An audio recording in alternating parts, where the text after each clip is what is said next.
yàlla ngeen di jaamu. Serigne Touba yàlla dong la santaane ñu koy jaamu kon def leen ko benn daayira ngeen ànd yéen ñëpp jël Serigne Touba te ba tey jii la mu waxoon am na ñoo xamante ni nekkuñu ci. am na Serigne yoo xamante ni barki sëñ Bamba xool ko da nga koy xool rek. ok. pour ci gàttal wax ci gàttal wax. non waxal Assane ñun ñëpp a ngi lay déglu. ñëpp a ngi lay déglu ci gàttal wax. Cheikh Sidi Mokhtar moom mooy xalifa Serigne Touba. Cheikh Sidi Mokhtar xam nga Serigne Bass Abdou Khader mooy porte parole am. moo koy waxal. voilà Cheikh Sidi Mokhtar bi élection yi ñëwee ku nekk dem na siyaare ko neewul kenn yow laa àndal neewul kenn digal naa la bii neewul kenn ku ñëw siyaare ko jox ko addi wax ko say soxla da lay ñaanal nga dem du dëgg. waaw léegi bi ñu demee ba coow li bari Cheikh Sidi Mokhtar est-ce que dégg nga ko mu génn benn yoon ne man diw la àndal wala ànduma ak diw. dégguñu ko ok nit nag bu fekkee da ngaa dégg ndigal. da ngaa dégg ndigal te sa kilifa toog fi mu toog ubbiwul làmmiñam da ngay tëj sa làmmiñ ba mu wax la ubbil sa làmmiñ. te gis nga ni mu demee doomam yi ñi ànd ak Macky Sall génn na yee ñi wax nañu lii ñi àndul ak Macky Sall génn na yee bu ci kenn dugal sama papa kii jóge fële ne waaw nangam xam nga loolu mooy problème mu Sénégal tey man Assane Diouf loolu laay xeex moom laa doon xeex depuis vidéo boobu ma la yónnee 2008 la woon moo tax ma génn New York vidéo boobu tey lay seede moo tax ma ne la soxna si gars yi nañ delluwaat dem Sëñ Tuuba Alaaji Baara moo ma génne woon New York ne ma Assane ma ne ko Mbàkke mu ne ma comme kat ab vidéo nga def Alaaji Baara moo yabaloon journaliste bi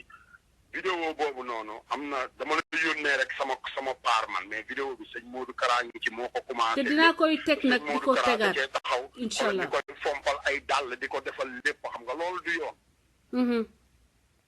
du dëgg ah dëgg la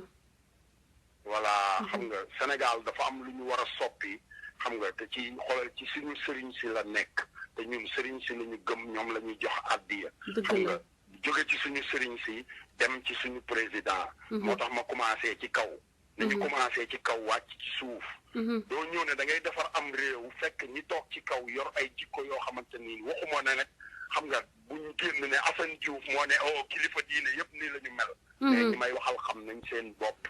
dëgg la man Sénégal laa màggee j'ai 46 ans 46 ans kon xam nga ne li ma fekk bari na dëgg la doomu sëñ Fallou yi sëñ Modou Moustapha ak sëñ Fallou moo ma fekkoon sëñ Abdoulaye ba ci suuf ñëpp fi lañ ma fekk kon xam nga ne loolu xam nga indépendance li ma rawee bariwul dëgg la waaw ba pare nag diggu Ndakaaru laa juddoo Medina xam nga kenn du ma jàngal xam nga ni ñuy xam nga doxale am réew kenn du ma jàngal ni ñuy séddalee kenn du ma jàngal lenn parce que dama juddoo ci famille bu rëy kenn du ma jàngal yar tamit parce que diggu Mbàkke Bawol doomu Bawol laa xam nga li ma wax booy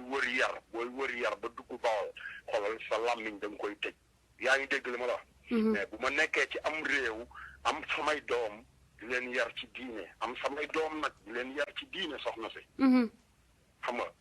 waaw di leen fayal école di leen defal lépp sori leen fukki at ak juróom benn waaw mais bi ma leen soree at yi yëpp fukki at ak juróom benn yooyu est-ce que dégg nañu Assane Diouf di saaga yaakaaruma ko bokk fukki at ak juróom benn yooyu Facebook nekku fi woon Facebook def naa 2004 la non 2004 def naa lañ ko créé ok 2004 avant 2004 amul woon beneen groupe bu ñu doon wax Facebook moo ko jënd après bi mu duggee bu ñu doon wax MySpace High Five ak MySpace aussi MySpace ak High Five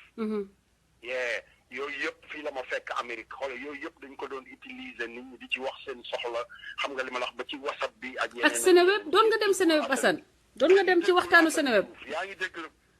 doon nga dem ci ñiy bind Seneweb moom amoon na temps ñëpp fa lañ doon waxtaanee Abdou Salam mi ngi may dégg moom Souleymane Jules Diop ñëpp maa ngi ñëw téegal leen ñoom ñëpp bu ñu defee ne ñun duñu ay Sénégalais de lan moo tax ñu tëj seen làmmiñ lan moo tax waxatuñu parce que Souleymane Jules Diop xaritam la nii mooy boosu Seneweb maa ngi ñëw de bu ñu defee ne Assane Diouf dafa toog yor làmmiñam di wax rek man damay gëstu damaa yor sama dollar gars yi di jënd seeni oto di dem di takki seeni jabar di leen jëndali xeesal ak seeni or man Sénégal ma ñor na Sénégal am jàmm bu ko defee sama kër am jàmm dëgg la jëndi oto ko defe ko te bu subaa nga dellu di yalwaani di wanewu maa def lii Amérique lii laay liggéey boo ñëwee ci sam réew doo fa mën a toog juróomi fan dëgg man la loolu taxul ma ñëw àll soxna si bi may ñëw ci àll bi dama ne damay dem gëstu ji nan laay def sama réew tegu ci yoon ba samay doom bi ñu génn sama réew yaa ngi dégg voilà gars yi nañuy liggéey di jënd ay oto di tabax ay étage te bàyyi Assane Diouf man nag sama làmmiñ laa yor kenn moomu ma te nit balaa nga koo wax da ngaa réew xam nga foo war a jaar ak moom non non du xam de da nga koy jox mu lekk di ko jox mu naan dëkkal ko di ko defal lépp. Assane yow waa léegi kay nag maak yow ñu xuloo nag waaye Assane xam nga man dama am problème xam nga dafa am benn genre dama lay wax man bu njëkk dama timidoon ñi ma xam ci réew bi xam nañ ko dama xawoon a timide dama xawoon tooy temps yële sax am na Gambien bu ma defaloon vidéo di ma xas ba ma waxee ci kii naan ma ak li ngay tooy neen ak sa tooyaay bi yooyu la ma doon xasee léegi mais loolu xam nañ ma ko man su ma daan toog nii di wax même New York kii sax dama fi daan play back ay ndongoloo affaire yooyu dañ naa ma booy tey ngaa noppi nag ngir yàlla noppi yow nag waa ci sëñ Bamba waa New York ñu may dégg mais tey nag xolal mer mi soxna si sénégalais yi waaw dama la bëgg a wax bu ñu mer xam nga man avant ngay dem ci sa question dama bëgg a daaneel après ma déglu la yeah sénégalais yi nee leen bu ñu mer parce que li tax waruñoo mer xam nga yaa ngi doon teg ay vidéo léegi ma lay seetaan live léegi vidéo yooyu nga defe ne amul benn waay bu mel ne Assane Diouf bu ay doomam toog Sénégal di ko seetaan ay kilifa billaay yow député nag man xam nga kenn voteelu ma billaay ay député di ko def ba pare président nag làq leen ci ginnaaw effectivement voilà léegi ñu bëgg ne nag ne Assane Diouf moo tax xoolal doo ko fi waxee xaw ma procureur boobu ne ko bu mu siiwal boppam li muy def affaire dictateur la de te àdduna bi moom Trump mooy président nag te gis nañ li mu wax nguuru si North Korea si démb gis nga xam nga dinaa li ma nar a taal bu ma ko taali àdduna bi duñ ko mës a gis te bu ma yëngalee nag bu ma yëngalee ba ma dem fekki Trump Washington ba wax ko li Macky Sall nekkee Sénégal barki sëñ Touba Mbacke billahi wallahi Sénégal dana mel ne Syrie amul Serigne Touba daf doon liggéey di fi jal du dëkk waaw gars yi topp jal bi di cibb rek ngeen defe ne jal bi da ngay topp jal bi di cibb rek jal bi toog fa non jal bi day jeex nañu liggéey teg ci li ci Serigne Touba tegoon sëñ Touba daf ñoo sant ñu liggéey sëñ Touba waxul ñu toog di xaar addiye bu kilifa yi waxoon li ñu war a wax kenn du déglu bay dégg Assane Diouf di ñàkk kersa wax ju jeex foofu laa yem ak ñoom nag léegi maa ngi lay dégloo soxuloo waaw xam nga lan la man damay am problème ma invité nit même buy wax loo xam ni ànduma ci dama lay ne nga wax ma bàyyi leen nga wax ba pare bàyyil nag léegi tant que yaa ngi wax mooy da ngaa ànd ci wax ji non booy déglu nit soxna si man xam nga lan moo tax aw ma xarit xam nga lu tax aw ma xarit xam nga lu tax sama wéetaay bi ma wéet New Orleans neex ma parce que kenn du ma yóbbaale ci dara te sénégalais mooy xeet bi nga xamante ni boo xëyee ànd ak moom mu solu ba jekk te solu bi xoolal maquillage bi am nu mu demee sax te moom mu neex ko te mu wóor na ne kii li mu def jagul donc yaa ngi fii Amérique gis nga ni muy maquillé woo Sénégal gis naa ko waaw la ma tax jigéenu Sénégal yi bàyyi ñu xeesal balaa ñuy wax Assane Diouf xanaa xamoo xeesal mooy première saaga ci àdduna buñ ma meree nit ku nekk am na lu nekk ci yow buñ la ko waxee da nga naan kii damaa yeb yaa ngi dégg li ma la wax voilà nañu bàyyi wax ji nañu soppi ci koy te bàyyi wax ji xam nga li ma la wax bee ca cuune gi na le nekk xam nga xaw ma Chicago xam nga di woote loo xamante ni moo raw ay saaga xam nga di yëkkati xasaayitu Serigne Touba yi toog ak ay ñetti jigéen ci kaw saret kenn musóoru ci kenn kaalawu ci loolu lan moo ko raw ci ay saaga soxna si bul ne du dëgg du yoon man kat mais dama cuun dafa yàpp man de barke Serigne Fallou Mbacke li may man samay wax dama koy boole xeex nag soxna si de waaye ma sama xarit yi ma am man lu may xuloo lu ne xoolal bu sam papa moo ne ma Assane tant que tooñ jeexul xeex du jeex del préparé foo toll kon paa bi guerrier la woon moom tam de lay ku xam sama papa xam nga ne ku xam sama papa bu Assane Diouf di wax sama yaay wax na ma ko bërki démb rek nee na ma li ma gën a tiital mooy jamono yi sa papa daan dund lu bari nit ñi ñemewuñu ko mais jamono ji li nit ñi ñeme dafa bari moom ma gën a tiital ci yow waaw parce que jikko ji nekkoon sa baay yëpp a ngi ci yow sama papa révolutionnaire la woon xam nga li ma la wax sëñ Modou Rokhaya Mbacke bi ma nekkee xale bu tuuti la ma commencé wax ne révolutionnaire la parce que damay toog mu toog ci piliyaanam di ma jéem a kii damay xeex ak moom xam nga mooy wax yow doo xam ne sax maay sa sëriñu baay ma ne ko waay bu ñaaw sama loxo ma maay sa sëriñu baay xam nga affaire yi nekkul taalibe gi li tax taalibe gi topp xam nga nangoo nekk taalibe du toog di laaj addiya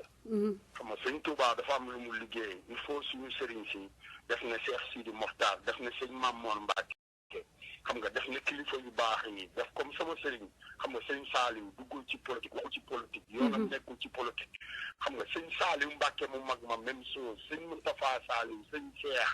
xam nga ay kilifa yoo xamante ni xoolal ñoom ñooy Sénégal fi mu toll nii kenn déggu leen Cheikh Sidi Mokhtar génnul wax lu jëm ci politique lan moo tax nga koy tontul ci politique mooy da nga koo yëpp nañ waxante dëgg la nit bu waxul ci dara bu ko ci tontul même bu àdduna bi yëpp doon tos nga nekk nga bokk ci njabootam toogal rek di déglu bàyyi leen bi ñu déggul dara lu ko wër wax ci rek li nga xam ne moom waxu ci lu dëgg la voilà mais boo génnee nag di ubbi sa làmmiñ mooy am na lu ñu def sa poos nañu wax ci loolu ay Abdoulaye Gaynde Fatma ngi nii toog Touba naan ñoo yor majorité bi def ay vidéo xam nga àdduna bi yëpp di ko dégg loolu du lan la mbàkke bu taxaw ciim ay taalibeem di kàcc nañu waxante dëgg ay kàcc la woon parce que li mu wax du dëgg kookan la ku doon wax noonu Abdoulaye Gaynde Fatma doomu mooy ki nekkoon tête de liste bi mooy ki nekkoon tête de liste APR nekkoon tête de liste moom moo taxaw bii Touba vidéo mën naa la ko yónnee léegi bu ñu coupé nga teg ko mu ne fii Touba ñun ñoo fii majorité comme nag ba ñu yeewoo ba léegi ñoo ngi voté xam nga waaw xam nga ñoom li tax ñu bañ voté bi dem ba minuit waaw ku ñuy dóor 8 heures ba 6 heures bu ñu la yóbboo ba minuit dinañ la rey te ñoom bi ñu compté 8 heures ba 6 heures ñoom la ñu xaw a rey ba wat leen nel yónnee ma vidéo bi sëlam leen waaye yow yónnee ma vidéo bi dinaa ko teg naan mu tax barki rasulaay dama mer ba pare xam nga ay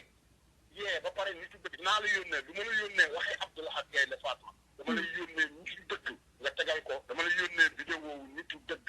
koo xamante ni li muy wax moom la sénégalais yi bëgg a dégg ki leen tontu te tontul Serigne Touba nga teg vidéo am dinañ waxal soxna si jërëjëf waaw merci beaucoup Assane waaye yónnee léegi waaw d'accord yónnee ma vidéo bi ma tegal ko suñu auditeurs yi donc merci beaucoup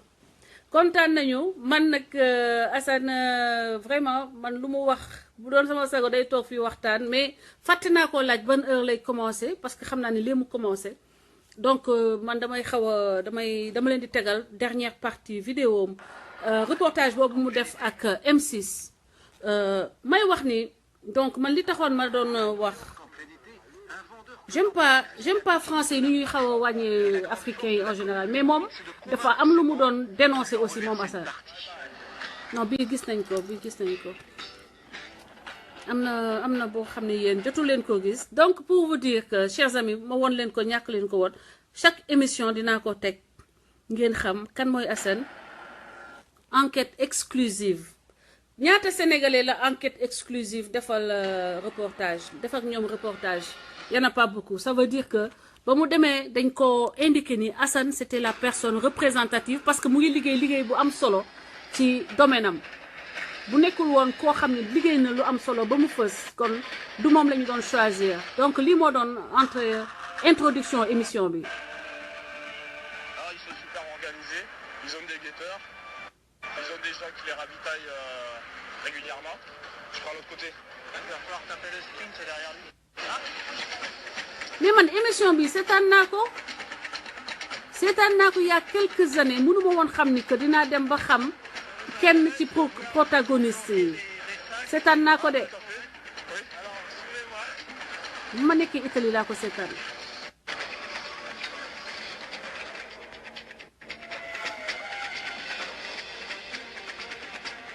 C'est le premier angle que j'aime vendu ma première montre Rolex. Macha Allah. Tu as vu ça? Tu n'as pas vu ça, non? C'est qui ça? C'est mon marabout. C'est mon marabout, yeah. Le mouride peut donner tout ce qu'il a dans sa poche, bien. Voilà donc une partie de l'histoire de Hassan que nous avons pu, disons, connaître grâce au reportage que M6, excusez-moi, enquête exclusive, dafa def reportage boo xam ne da koo def man seetaan naa ko il y a quelques années maa ngi nekkoon Italie maa ngi ko seetaan M6 mais xaw ma woon ni dinaa dem ba xam kenn ci acteurs yi donc man Assane gën naa la naw parce que toogoo rek ne yàcc comme ñenn ñi nga xam ne dañoo toog yow seen làmmiñ gisuñu lan la ñu réaliser avant ba ñu woo leen jox leen une partie du pouvoir te pouvoir kettu pouvoir moo leen doon tax a wax donc mon respect pour toi vraiment dafa gën a yokku parce que man def naa beaucoup de pays dans ce monde Sénégal bi monde bi ñu nekk nii parce que dama bëgg j'aime les voyages te dama yàlla defal ma nag ma tukki lu bari mais li ma mën a wax mooy boo demee Asie di nga fa gis sénégalais buy jaay ci tali yi man ba ma demee Thaïlande fekk naa fa ay sénégalais ba ma demee Italie fu moo dem Italie fekk naa fa ay sénégalais bu ma dem Espagne fekk naa fa ay sénégalais fii noonu Assane bëggul alalu jàmbu dafa liggéeyal boppam comme ces milliers de sénégalais ma koy wax toujours ñoo xam ne bu tawee ñoo ngi ci mbedd bi bu neigee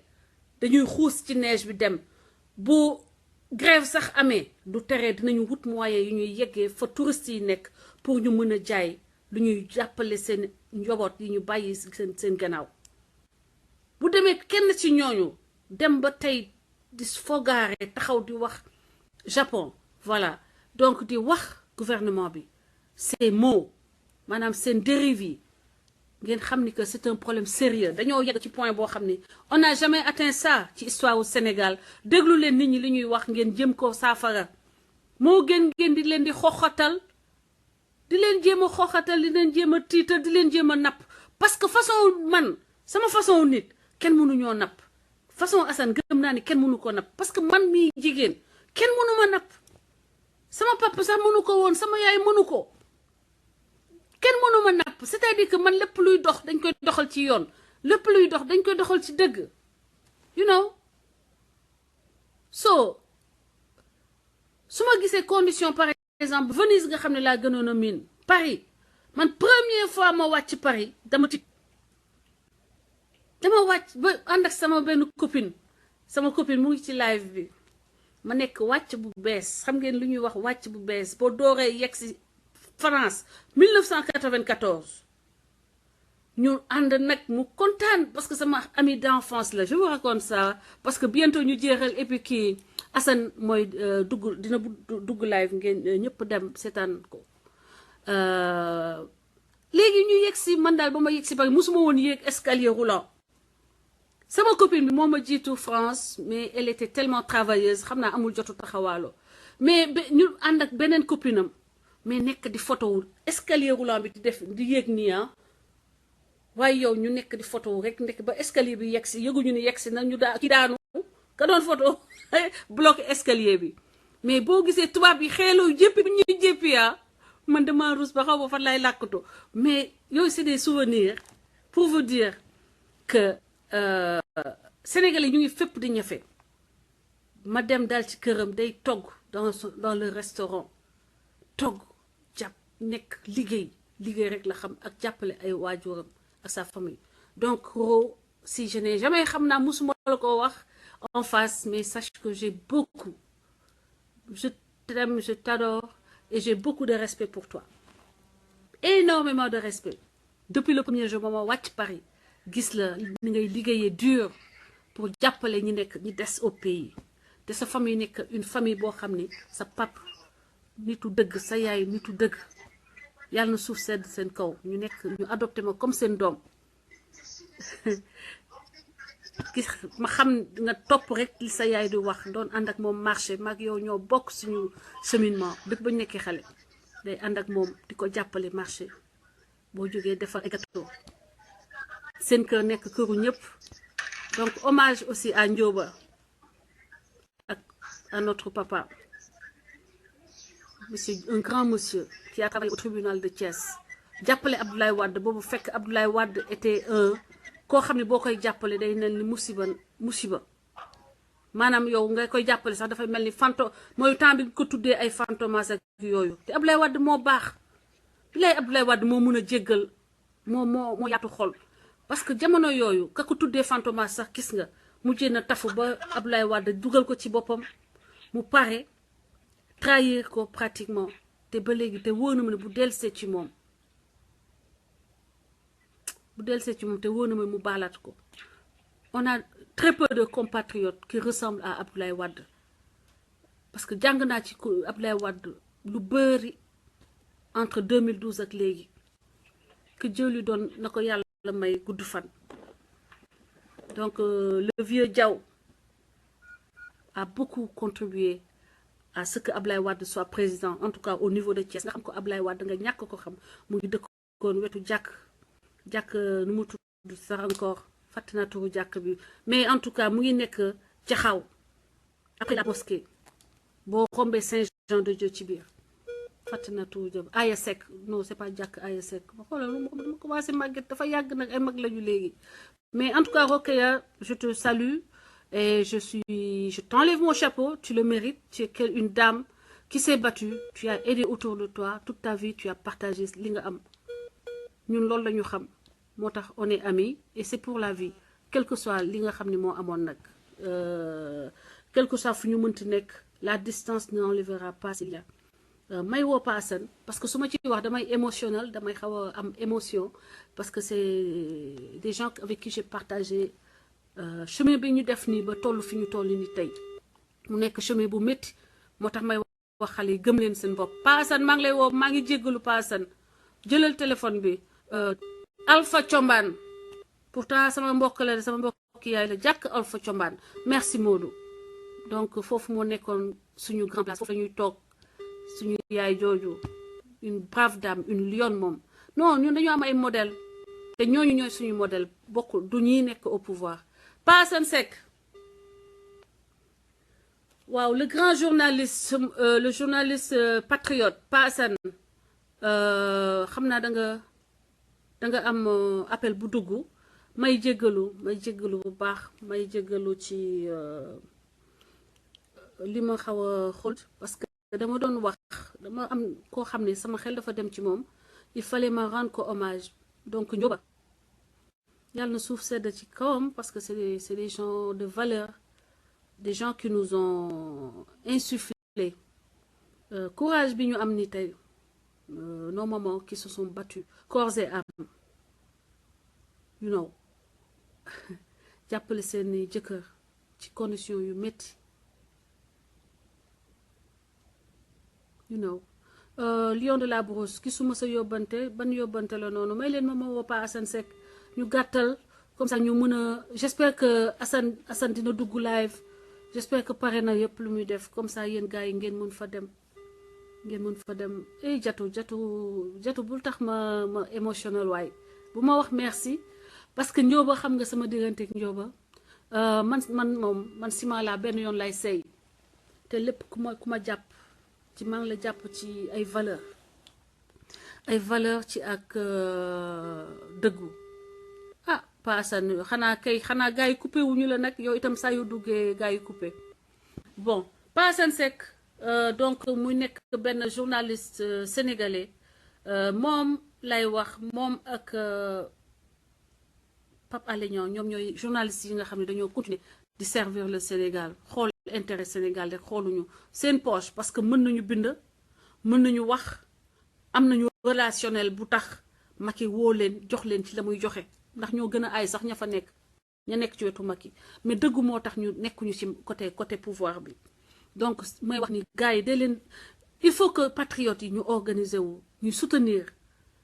journalistes yooyu nga xam ne dañoo toog suñu côté continuer di liggéey jox jëluñu ci xaalisu nguur bi trahiruñu peuple sénégalais Pa Assane Seck Pape Alé Niang ak site web yi nga xam ne ñooy nekk collaborateur pencu askan wi Dakar Midi ak son directeur di Cheikh Alassane Sène ñoom mënoon nañu aussi jël ci li Macky di séddale ñoom la gën a soxla mais dañoo bañ a démissionner continuer nekk du côté du peuple may wax aussi keneen muy Actunet day leen dem Actunet day leen dem Dakar Midi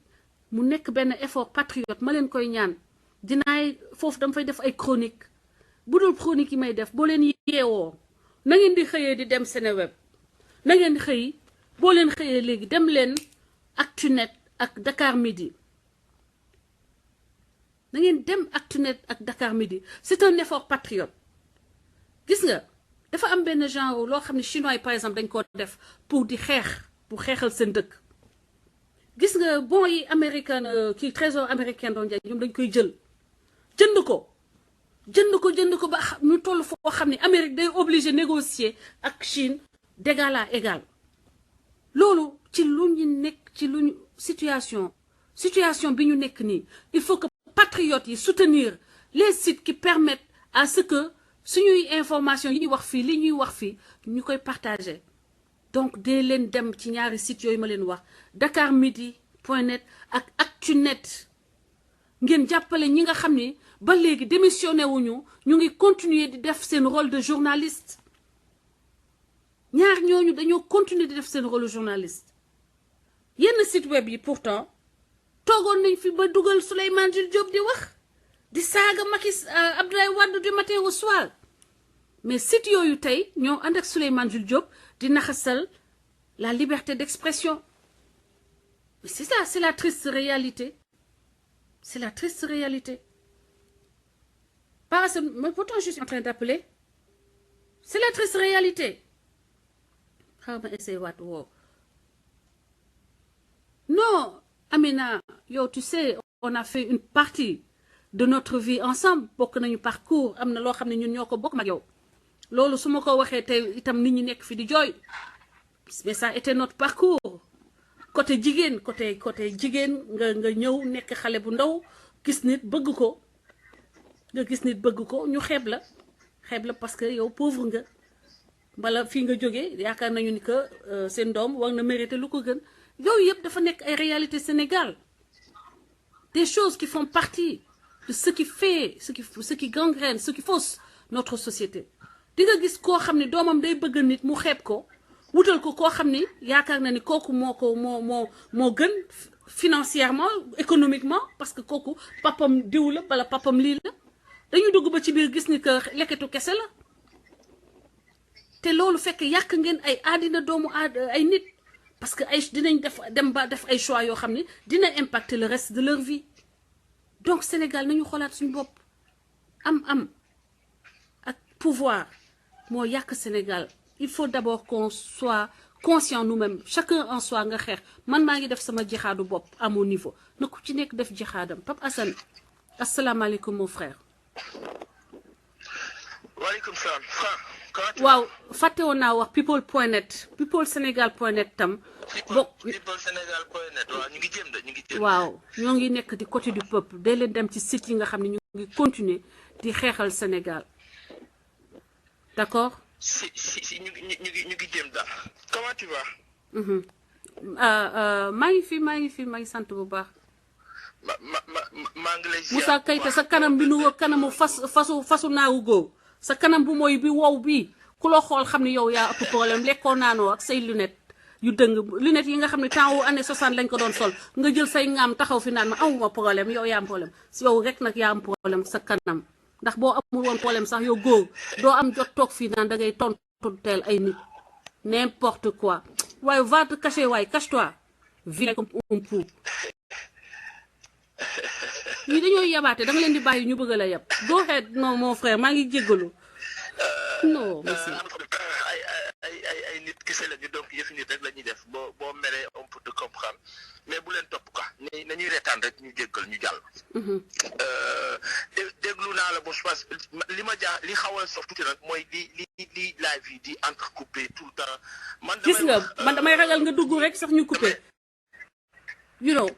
waaw mais damay wax c'est-à-dire que bon c'est une forme de solution à la limite de détresse boo xamante ni pour décourager les uns et les autres c'est pas moi je trouve manque d'élégance là parce que on est en démocratie c'est-à-dire que ça loolu abadan taaye man du ko taaye wax aw dama jot sànq DJ Awadi ñuy waxtaan wax benn wax bu am solo sax wax bi sax daf ma xaw titre normalement il devait participer il doit participer en principe soit tey wala dem inchallah mais maanaam dafa wax benn wax bu am solo mu ne ma personne on n'est plus à le danger ce n'est plus que dañuy wax ni problème atteinte à la liberté d'expression ou d'opinion mais c'est l'atteinte à la liberté de penser et c'est plus grave liberté de penser Moussa Koy Assane baal ma moom la ñu nekk di atteindre waaw Moussa baal ma ak dégg nga ay waay man mi Françoise doo xamante kan moo lay saaga kan mooy saaga ñi lay saaga lii la ñuy wax saaga naa fi Moussa xas naa ko fi saagawuma ko ba xas naa ko Moussa maa ngi jégalu dégg nga te nag yàlla daf may nattu mooy ni waruma sax di fayu parce que saa yu ma fayu nag damay xas koo xam ni man lay défendre moom la mu bind laay gis Pa Assane xas ko après il se trouve que kooku man lay doon défendre non nit kese nga da ngay juum Moussa dina la baal dina comprendre Moussa baal ma ak maa ngi jégalu bu baax dootuma ko defati bi lay bàyyi naa di fayu mu ngoog waaw noonu rek baal ma ak Moussa dinaa la bind après Pa Assane maa ngi jégalu yow léegi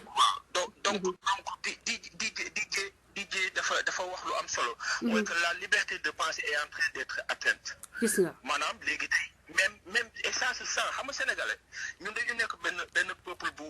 xaw a bizarre un peu dañu gaaw ci topp mouvance dañu gaaw te loolu war nañ ci def attention dafa am koo xamante ni dafa ci discussion bi vu la position que j'ai prise par rapport à ce qui s'est passé sur Ami Collé et autres mu ne ma woy lu ñëpp waxee dëgg ma ne ko déet dafa tànk ku wax loolu c'est pas parce que nit bu ma waxtaanal mu ne lu ñëpp waxee dëgg waaw ñëpp xam nañ ne que Ami Collé li mu dafa kii waaw nañu ko tëj nañu ko kii ma ne ko man dinaa la wax benn affaire man damaa toog di déglu ñun dañu nekk ay xale ñu fekkee 33 tours ak 45 tours ba tey ñuy wax CD ak clé USB ak leneen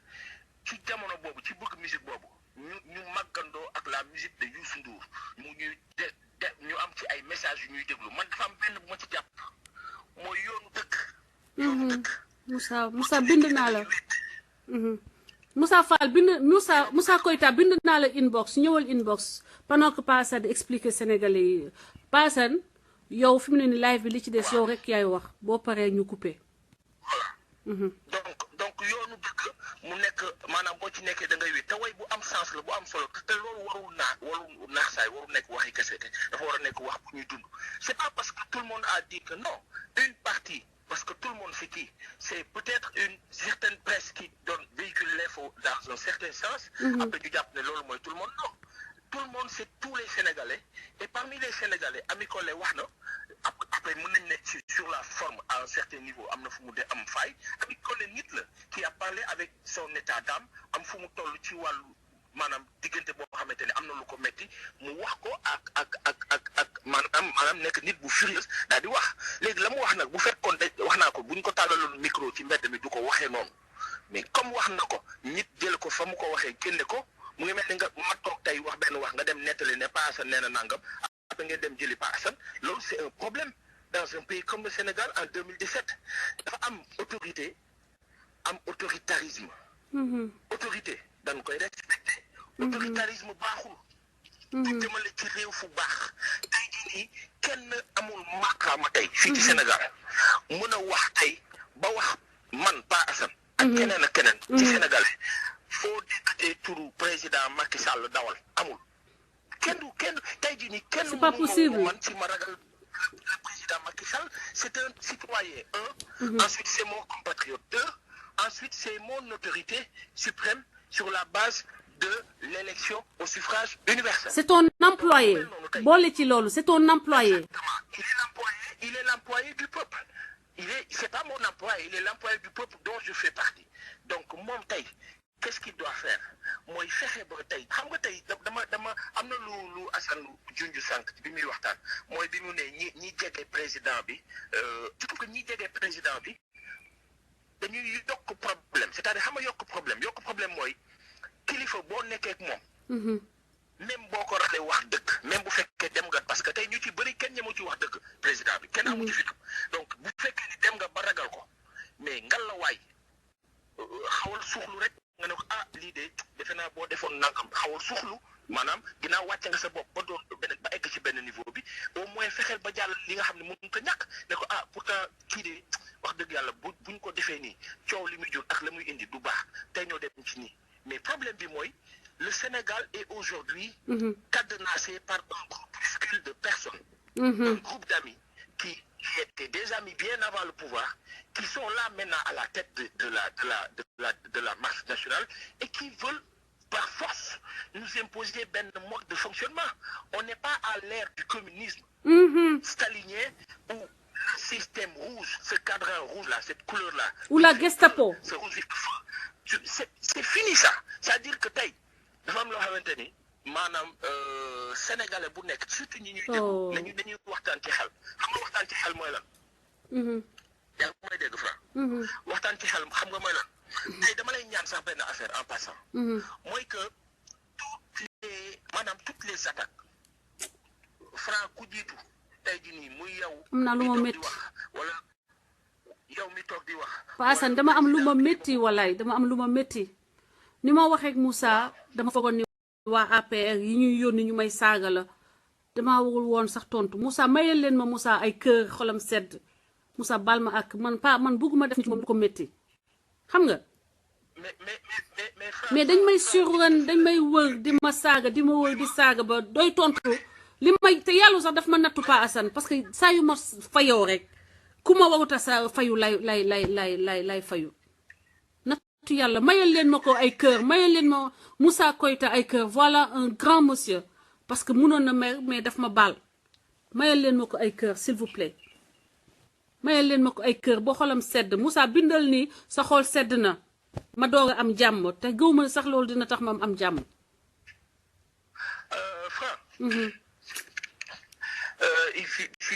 c'est des choses qui arrivent. Je pense que Moussa a une hauteur balle. Donc c'est un débat qu'on dépasse. Bon, derrière Moussa Koita, c'est un journaliste bu RTS, Abdourahmane Koita. C'est une bonne même comme là. Non, là, rendre hommage, Moussa, en passant. Mais je veux juste dire que si nous tollons Sénégal, si nous tollons, faut que nous waxante ci xel. waxante ci xel li ma bëgg wax sànq en passant mooy que à partir de tey je pense que c'est une bonne leçon pour toi aussi boo xamante ni da ngay dépasser quelle que soit la personne l'injure lu mu munti doon il faut que jël ko franc si tu n'étais pas si boo nekk woon ci kanamu écran bi kenn du la saaga donc ça il faut accepter ça comme tey jii nii c'est-à-dire que critique yi nga xam ne acerbe ñu ngi koy adressé au président de la République ak ses collaborateurs ce sont des critiques objectives parce que ñun ñoo fi dund ay réalité gis nga noonu ñu koy critiquer effectivement tey nous n'avons aucun monopole noonu la ñeneen di critiquer yow Franc il faut nga nangu ko c'est-à-dire il faut nga accepter même ñi d'accord ñun ñi nga xamante ni ils sont pas d'accord que ce pays est en danger parce que etc même ñooy nga xamante ni ñoo ànd ak le président Macky Sall ak ñeneen il faut leur donner ce droit là et leur ni ñuy wax defal concession nangul leen que ñu war a mën a dugg daal di def naka sunu noonu muy démocratie bu ñuy nangu il faut l'admettre comme ça pour dépasser ko maintenant corriger et améliorer c'est-à-dire que loolu mooy la loi de l'échange démocratique donc tey fi ñu toll nii Sénégal il faut que ñu nangu quelle hauteur nangu dépasser nangu élever le débat léegi tey Franc est-ce que d'accord nga en 2017 démb ñu jot information ñu wax ñu ne fële ci Sangomar am na beneen gisement de pétrole mais ñun pendant que ñun ñuy wax ci ay détails ñuy wax ci ay saaga ñuy ñuy wax ci ay yu sew yu tekkiwul dara mais pendant ce temps yàlla mu ngi wax ne yéen Sénégal maa ngi leen di jox leen loolu tey nii bu ñu toogee lan moo tax la France était en crise à un moment donné ba bi Macron di falu mais regardez bien ce qui se passe dañu observer bu baax ce qui se passe par le biais d'un joueur qui s'appelle Neymar par le biais d'un joueur de football Neymar, la France est redevenue touristiquement l'attraction du monde. Xam nga lu tax loolu il faut que ñuy xool bu baax ce qui se passe dans le monde. Le Qatar est un pays puissant. Malgré l'isolement, malgré plan yi ñu ko teg, ce même Qatar est en duetto avec la France. Est-ce que ñun Sénégal du wax ñu observer bu baax ñun Sénégal ñun ñun am nañu kàttanu wax Qatar jàllal na le jël sunu ambassadeur nangam daal di ne dañuy xuloo ak ñoom ce même Qatar là tey xuloowul ak France xuloowul ak États-Unis de malgré l'isolement il faut que ñun Sénégal ñu yeewu tuuti ñu ubbeeku ñu parce que tey débat bi ñu ramené nii fi mu nekk nii kenn waxatul waxi sàcc yi amoon ci élection yi kenn waxatu ko parce que lan ñu ngi ci un truc concernant Ami Collé et cetera alors que c'est presque une diversion qui ne dit pas son nom mais nañu ko dépassé léegi nag tey li fi nekk mooy su ma jëlee kaawu Ami Collé mooy ñaanal ko yàlla suturaal ko mu génn ci li mu nekk muy Ami Collé di Khalifa Sall le maire de Dakar di Assane Mbacké di keneen ak keneen di ñaan yàlla ñi nga xamante ni dañu nekk des détenus presque arbitraires politiques et cetera yàlla suturaal leen ñu mën a dékku loolu génn ci jàmm ak salaam mais di ñaan yàlla aussi mu suturaal Sénégal ñu génn ci jafe-jafe yi parce que jafe-jafe bi ñu dugal dafa nekk benn jafe-jafe bu xaw a salté maanaam jafe-jafe boo xamante ni dañ ci dugg day mel ni ban da ngay glisser c'est-à-dire boo demee ba yaakaar ne am nga appui bi day disparaître alors ça nous devons le refuser et comment le refuser lii awa di wax ne la liberté de penser est atteinte loolu la ñu war a xeex bi léegi doonatul nekk saaga ma fayu la léegi xeex bi mooy même boo ma saaga du ma la fekk si saaga bi wante la ma bëgg a wax doo ma ko tere wax parce que bu ma la fekk si ci saaga bi da ngay détourner attention bi et après tu rabaisses le niveau et boo ko rabaisser yow da ngay gagner sa combat donc c'est ça qu'il faut refuser mooy que tey ku nekk ci Facebook bi ci internet bi fu mu mënti nekk waxal sa xalaat léegi qu'est-ce qu'on nous dit à un certain niveau boo ko waxee offense au chef de l'État d'accord léegi na ku nekk wax te bul tudd chef de l'État c'est ça la solution na ku nekk wax sa xalaat te bul ko tudd nga wax li xew ci réew mi wax li fi nekk wax na lii du dëkk du yoon journalistes yi nag ma wax leen benn affaire journalistes yi nga xamante ni ñu ngi nekk ci dans les rédactions ñu ci bëri ay victimes lañu le vrai problème ce sont les patrons de presse à un certain niveau qui s'allient avec le pouvoir et qui à la limite de façon assez on va dire maniaque se soucie peu de li nga xamante ni mooy l'intérêt commun et général c'est des gens qui à un certain moment se disent que bon écoute je m'en fous j'en profite après le reste on verra waxuma ne loolu la mais c'est l'impression qui est donnée alors ñi nga xamante ne ñoo fi des en tout cas un temps soit gis nga tey jii nii bu suba jotoon ci kàttanu yàlla benn baa Assane Seck bii toog fii di wax ne dafa dugg ci nguur gi daal di war comme ni ko ñenn ñi defee d'autres journalistes ñooy ñëw defaat la même chose yàlla noonu la bindee àdduna bu ñii nangoo ñii bañ donc tant que nag ñun ñu ngi am capacité bañ ci kaw dëgg nag surtout parce que am na ku may interpellé ne ma Sénégal ñu far mooy da nga war a nekk à égale distance de tout le monde je dis égale distance ci ban anam égale distance ci kaw dëgg mais pas ci naafeq ci fen ci luubal c'est-à-dire que égale distance ci loo xam ni mooy dëgg man Sénégal ñoo far ci kaw dëgg la mooy man ak yow ak Fra malgré nag les différences tout ce qu'on veut les oppositions on reste dans un même cadre qui s'appelle le Sénégal donc mënuñu lu dul ñàkk mënuñu lu dul far sur le cas de Penda Ba par exemple mon avis personnel c'est quoi c'est une victime de la société sénégalaise j'ai mal sincèrement de la société sénégalaise c'est une victime de la société sénégalaise comme tant d'autres comme Assane Diouf comme ñeneen comme Ami Collé comme ñeneen ak ñeneen donc tey man j'aurais préféré man bu fekkoon dafa am benn xalaat humblement boo xam ne dama koy jox le président de la République parce que après tout bu fekkee ni tegal nañu benn épée de Damoclès parce que boo waxee li procureur wala attention si les Sénégalais ne peuvent plus s'adresser à leur président bi nga xamante ni ñoom ñoo ko voté loon à 65% ci deuxième tour yi 2012 su fekkee Sénégalais yi amatuñu capacité wax ak moom qu'est-ce qui va se passer day mel ni benn marmite buy yiir nga tëj ko buy exploser da lay bett c'est ça le problème te foofu nañ ñaan yàlla bañ fa egg xoolal rek xam nga voilà le grand monsieur Pa Assane xam nga ni kii lu ne tamit danga nekku ci kanamam danga nekku ci waxu xuloo rek buñ lay saaga dangay wax lu la neex rek ngay wax mais xam nga ni kii xam nga ni coof la kii xam nga voilà Moussa le grand monsieur baal ma xam nga pour te dire que du ma xool damay xool lu ma gën a gaaw mën a wax rek wax ko comme moom bi ñuy wax booy xeex loo jot rek sànnil waaye nag you know xam nga ni kii coof la de gars yi may leen ko ay cœur waaye Paasan continue ma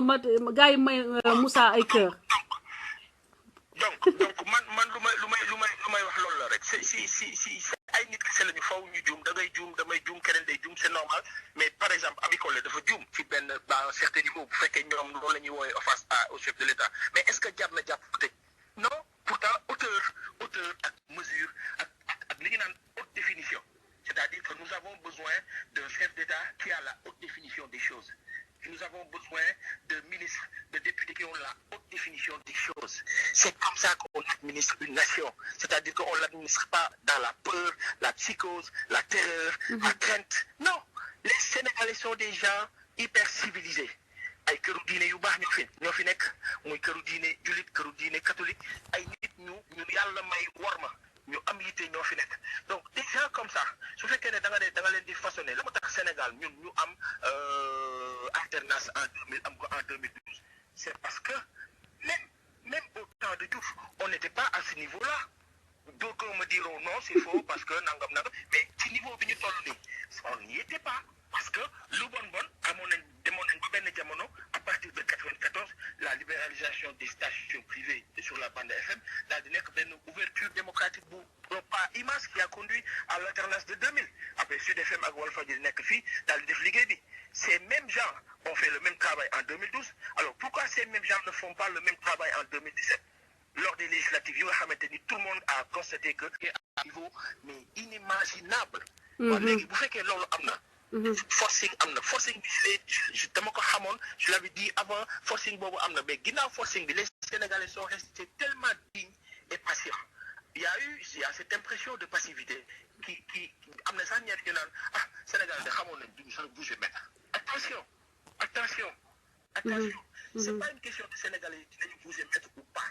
c'est une question de Sénégalais yi dañu am capacité de mesure de dépassement de patience boo xamante ni dafa am limite nee nañu soo nappee nit boo nappee nit mu jàll benn yoon nga nappaat ko mu jàll ñaari yoon bu ko nappaat ñetti yoon parce que boo ko nappee ñetti yoon bu jéngoo day metti fi yow mooy day mel ni ragal bu fayu xam nga ragal bu fayu su la côté du la bàyyi da lay rey donc loolu na ci gars yi bàyyi xel tey jii nii damay lancer un appel solennel fi nga xamante ni mooy monsieur El Hadj Amidou Kassé à monsieur Abdou Latif Coulibaly Kassé El Hadj Amadou Coulibaly Latif Abdou ak ñi nga xamante ni ñooy monsieur Talla Racine ak monsieur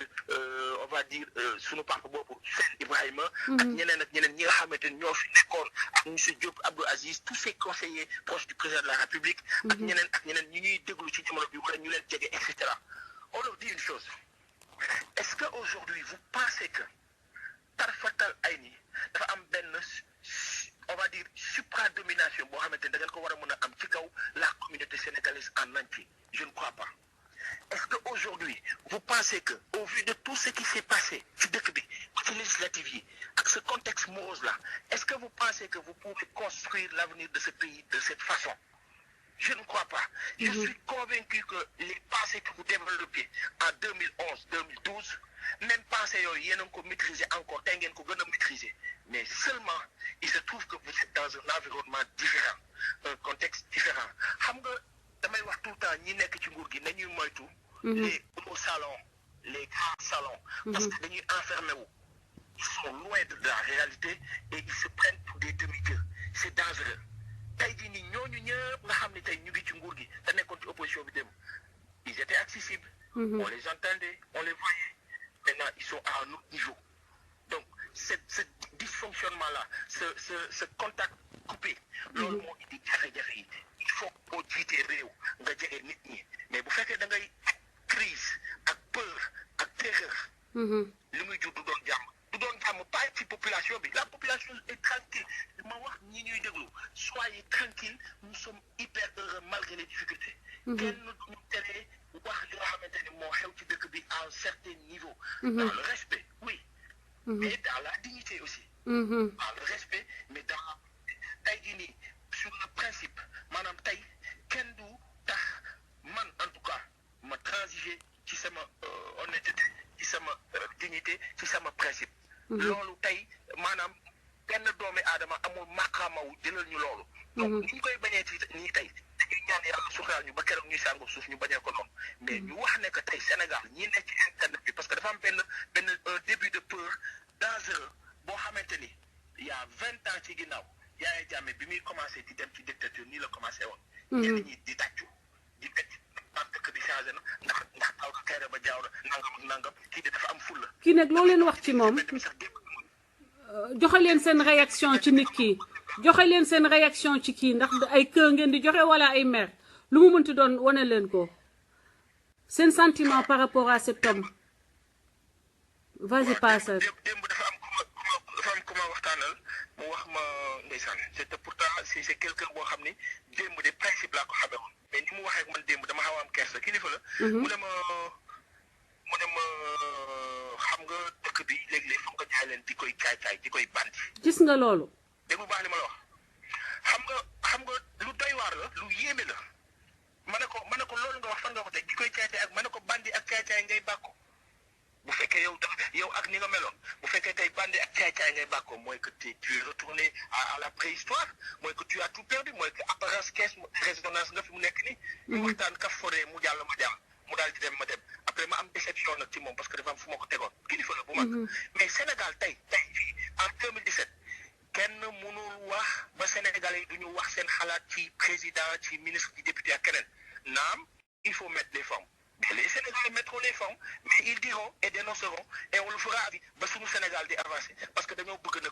comme nous. Taïdini, Qatar, si on a 222 millions d'euros, def ko ci ben joueur de foot. Il faut que le football Qatar def lool. La majorité, on li ëpp ci ay château yi nekk biir Paris, yi nekk France xam nañ li ñuy wax. Qatar yi jënd nañ ko. Ils sont en train d'acheter la France. C'est ça la réalité. Pourquoi ils sont en train d'acheter la France? Parce qu'ils ont l'argent. Pourquoi ils ont l'argent? Parce qu'ils ont, eux, les ressources qui leur permettent de le faire. Nous en avons plus. Qatar, dëkk bu ndaw la Sénégal ko ëpp. Nous avons plus que ça. Léegi est-ce que ñun dañoo war a nangu torox tumurante yàlla jël ñu jox ñu benn groupe nit ñëw nañu du ngeen ko laal fan la loolu tegu nañuy wax suma xalaat on mettra les formes puisque maintenant on demande les formes mais on mettra les formes mais on dira on parlera on râlera. Oh, il le faut parce que je pense que c'est plus dangereux. Xoolal li gën a dangereux sax mooy nekk le silence. Voilà des hommes dignes donc kii mooy kii wax ak yéen Pape Assane Seck di journaliste di patriote nekk démissionné wul mënoon na dem il a le verbe il a la plume mënoon na dem toog ci palais ba ñu koy jox ay millions comme ñëpp jox ko ay milliards comme Souleymane Jules Diop mu toog fa muy toog yar lex yar taat yar biir commencé xuutar invité jënd kër sendu commencé di def ay party di def ay soirée invité xale jigéen yi ba gars yi mujjee di couple waa koñ ba di mer kii mooy Pape Assane Seck donc ma bëgg ngeen jox ko ovation ñun façon bi ñuy joxe ñun suñu standing ovation mooy suñu cœur les cœurs qu'on envoie les cœurs vraiment Assane xol yi kër yi bëri na di le remercier bu baax. Sénégal dafa war a neex nous avons tout pour mu neex. Effectivement. boobu nekk jël dëkk bi en otage groupuscule bi bëgg a jël dëkk bi en otage nañu xam ne que Sénégal li fi ne ñëpp xaj nañ ci yaatu na yaatu koo xamante ni ñoom ak seeni famille dañ ciy tedd ñun dañ ciy tedd mais na jaar yoon. na ñëpp xaj nañ ci xajal ñëpp. Sénégal ñoo far loolu la. Exactement. Voilà merci beaucoup. Merci Pape Assane un vrai patriote macha allah photo bi rafet na photo bi moom wax dëgg yàlla ah. loolu wax leen xool leen de gis nga les patriotes yëpp les hommes dignes dafay feeñ seen kanam you see vraiment thank you Pape Assane allez au revoir bonne soirée à toi mon frère et courage yombul nag il est plus facile de dire oui que de dire non ma leen di rappeler que wax oui moo gën a yomb wax oui moo gën a yomb mais wax non il faut beaucoup de courage pour dire non. Il faut beaucoup de courage pour s'opposer. Opposition, au-delà de des difficultés financières, yum lay indil, dafa nek lo xamni psychologiquement neexut a assumer. Neexut a assumer. parce que dinañu jaar ci say mbokk dinañ jaar ci say xarit dinañ jaar ci sa portefeuille dinañ jaar ci sa honorabilité you know lu ne la ñuy def pour que yow nga craquer nga ni bon ok je baisse les bras parce que jaru ko mais non parce que si sëñ Touba bu baissé woon les bras tey màggal Touba du am du dëgg Touba dootul doon woon exister ak ñeneen guide religieux ak guide coutumier yoo xam ne ñoo taxawal Sénégal donc il faut savoir que combat yi ñuy def ni c'est pas pour nous mais c'est pour la postérité pour les générations à venir et démissionner defe naa nit ki war nga démissionner ci lépp ba mu des sa bopp ah waaw gars yi may leen xaaral ma wut Zeyna may leen Zeyna love waaye loolu sax la ñuy def xaaral Zeyna ma seet la ma def sa photo may leen Zeyna ay cœur Moussa Koita gis nga de xuloo kuy def live da ngay daal di xool image bi xam nga image bi fi mu ne nii su ma leen ko wonee image bi day ndaw léegi fi ma toll ni man lu ma mën a wax rek laay wax pour que bu dekkee waa APR la ma xaw ko break down mais nekkete yoo sama partenaire la ba noppi nag dem ci photo bi mu coofe nag macha allah mais def naa am na jabar de gars yi xale jigéen yi am na jabar donc foofu rek laa yem dama leen ko defal pour ngeen sagal ko ngeen yónnee ko ay love yónnee leen Zeyna ay love xaaral ma seet Zeyna def photom Zeyna la famille Zeyna gars yi ñu ngi lay yónnee ay kër te wane gu ma sax bu ma wanee photo yi de boo moytul nag coow li gën a bëri ana Zeyna gis nga loolu lii mooy Facebook nag yenn saa yi da ngay dugal turu nit pour nga gis photo bi day am homonymie bi voilà mais may leen Zeyna ay kër beneen jour dinaa mais am na ko xam ne bëgg naa ngeen mayal ma ko ay kër xaaral ma seet ko sama benn sister koo xam ni daf may jàppale bu baax ci organisation yi ak mu ngi ci kiibale mu ngi ci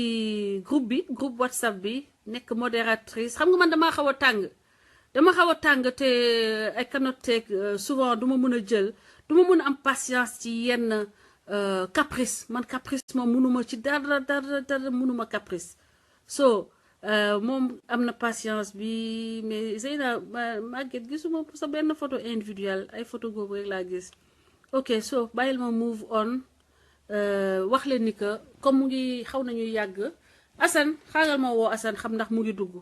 parce que bu dee Assane duggul tey moom dama sawar dañuy toog waxtaan ma tegal leen musique mais xaaral ma woo Assane ba xam fan la toll comme ça ma coupé bu dee day dugg léegi damay coupé comme ça ñu connecté wu Dooméram TV ñu feeñal Dooméram yi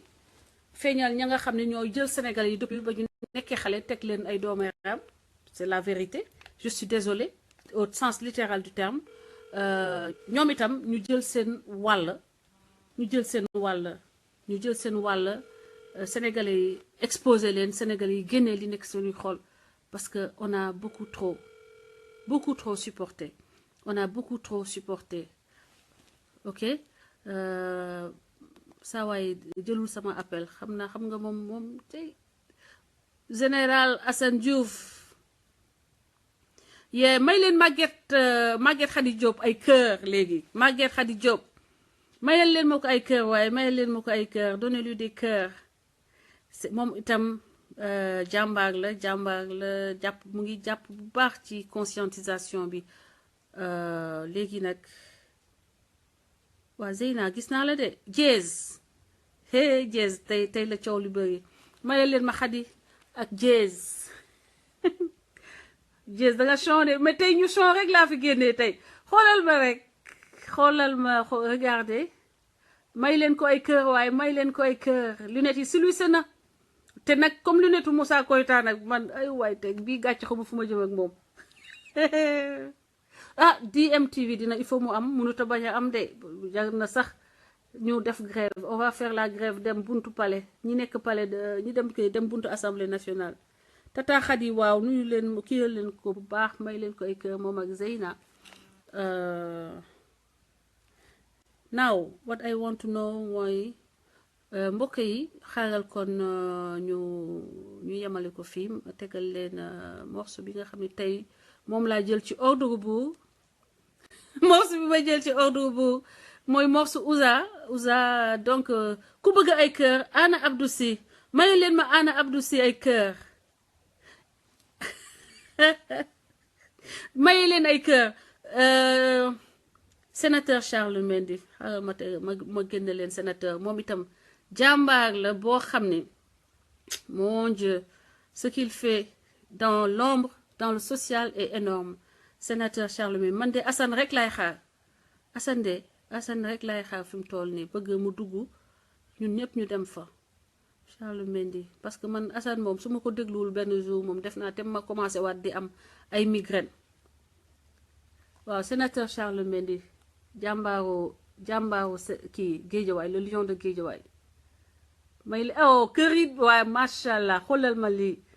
beaucoup de cœur je vois beaucoup de cœur il fait beaucoup de choses dans le social muy ñefe pour les enfants démunis di leen yóbbu ñu jàng à ses frais ci école am donc mérité na ñu sponsoriser ko véritablement jàppale ko ci école boobu mu def pour les enfants de la banlieue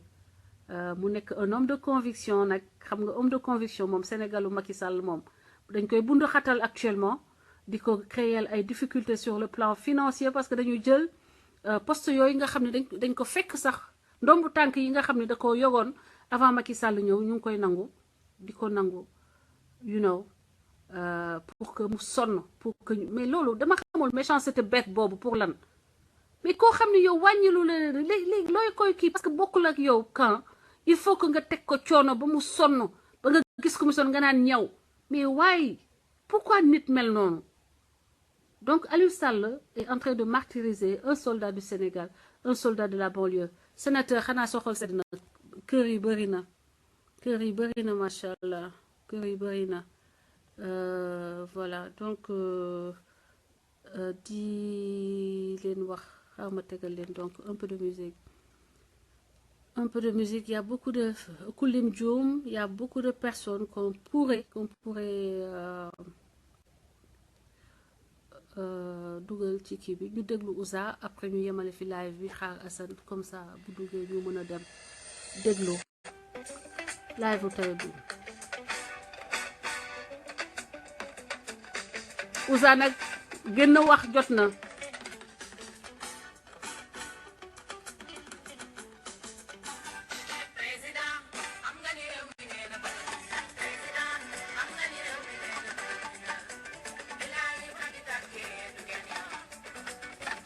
li ñu doon wax Abdoulaye Wade yëpp yaa ko gën a yelloo tey Macky Sall ñu wax la ko ñàkk la ko wax nag waa pencum askan wi dañoo ne nga déglu woy bi bu day bi tàkkee du kenn yow a Macky Sall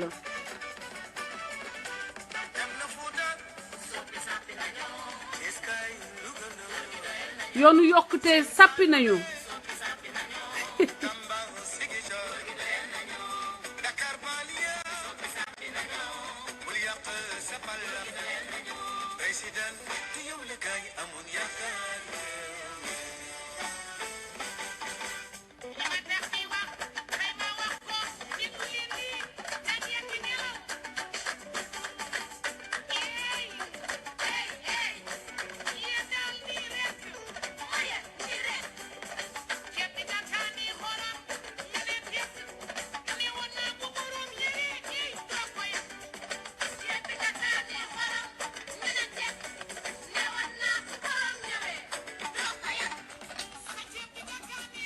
ok Assane mu ngi live chers amis donc ma leen di tàggoo pour tey rendez-vous saa yu ma amee au pire tous les mercredis ou tous les mardis dinaa dugg à live wala mardi ak mercredi au pire des cas bu fekkee ni nag jot am na ci diggante bi dans la semaine ñu dem carrément ci yeneen jour continuer waxtaan bi ñuy waxtaan autour du Sénégal Assane est connecté donc je vous invite à tous dem ci page u di Ndongolo du seetaan live u Assane live u tey bi le combat de ce warrior de ce guerrier du Sénégal merci à tous one love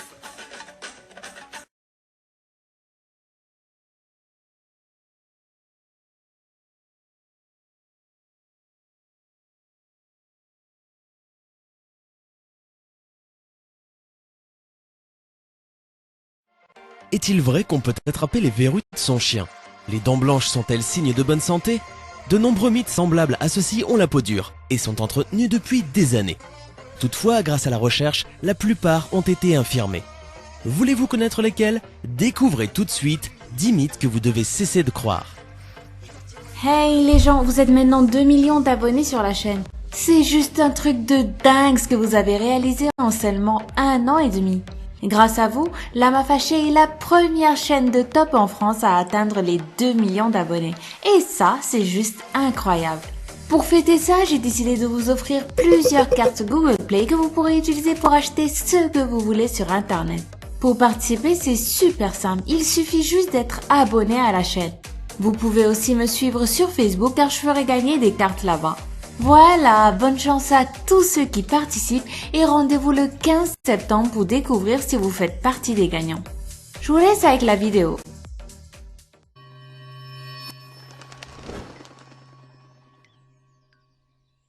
Le savon en barre tue tous les microbes.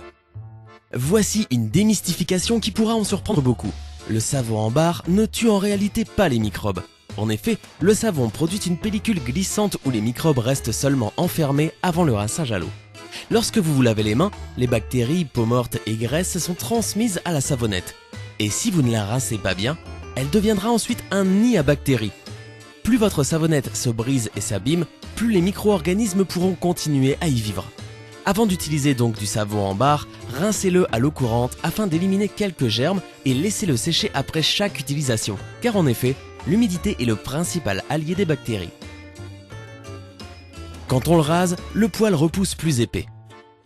Vous avez sûrement remarqué qu'en vous rasant, le poil semble pousser plus épais qu'avant. Eh bien, c'est une illusion. Laissez-moi vous expliquer. Le poil rétrécit de manière naturelle vers le bout. Plus il est long, plus il a l'air fin.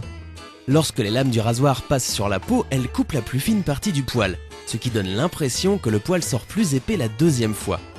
Or, vous vous rendrez compte, à sa croissance, qu'il est de la même épaisseur qu'avant. Le nombre de fois où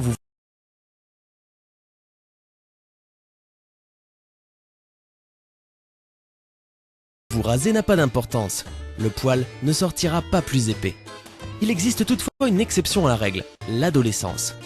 La première fois que vous vous rasez la moustache ou les jambes, ces poils doux seront plus épais. Mais une fois sortis de la puberté, vos poils ne deviendront pas plus épais que ce qu'ils sont déjà. Le goût. L'idée que les papilles gustatives de la langue soient réparties dans différentes zones qui correspondent à plusieurs types de goût est complètement fausse. Depuis notre enfance, on nous a effectivement fait croire que les différentes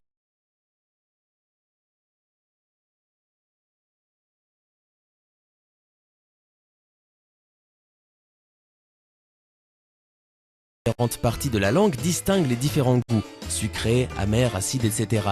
Or, ce n'est pas le cas. Chaque zone de la langue est capable de reconnaître tous les goûts et saveurs. Ce mythe est né de la traduction incorrecte d'un article et jusqu'à nos jours, nous sommes encore nombreux à croire que c'est vrai. Napoléon était petit. Napoléon Ier, né en 1769 et mort en 1821, fut le premier empereur des Français et un tacticien reconnu et respecté. Cependant, aujourd'hui, il est aussi connu pour ses prouesses militaires que pour sa taille. En effet, la légende voudrait que Napoléon ait été particulièrement petit. Pourtant, lors de son autopsie, la taille de Napoléon fut mesurée. Elle était de 5 pieds et 2 pouces. Pour ceux d'entre vous qui, contrairement aux États-Unis, sont désormais passés au système métrique, cela correspond environ à 1,69 m. Si cette taille est aujourd'hui légèrement en dessous de la moyenne, qui est en France de 1,75 m pour les hommes et 1,67 m pour les femmes, elle était à l'époque tout à fait correcte. Il existe 2 causes distinctes à cette légende.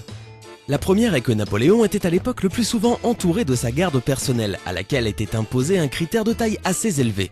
Napoléon paraissait donc petit auprès de ses gardes du corps. Il avait d'ailleurs en son temps été affectueusement surnommé le petit caporal.